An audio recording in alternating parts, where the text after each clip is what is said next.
Seorang penerjun payung dari Divisi Lintas Udara ke-98 menyerbu sebuah apartemen yang diduduki militer Ukraina di lantai atas sebuah gedung bertingkat tinggi di Chasovia.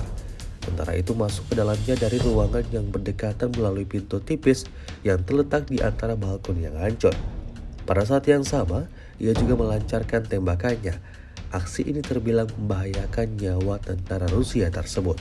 Namun, ia tampaknya sudah cukup ahli dan bisa menembaki targetnya sembari fokus menyimbangkan posisinya, seperti yang terlihat dalam rekaman.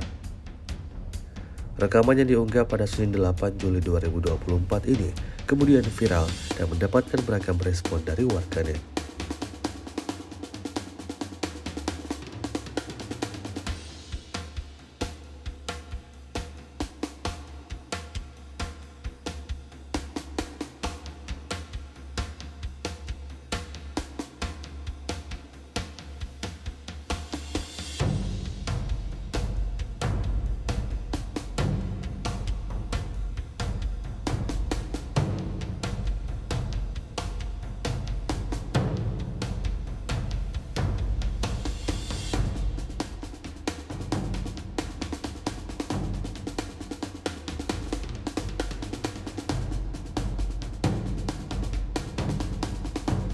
Download Tribun X sekarang, menghadirkan lokal menjadi Indonesia.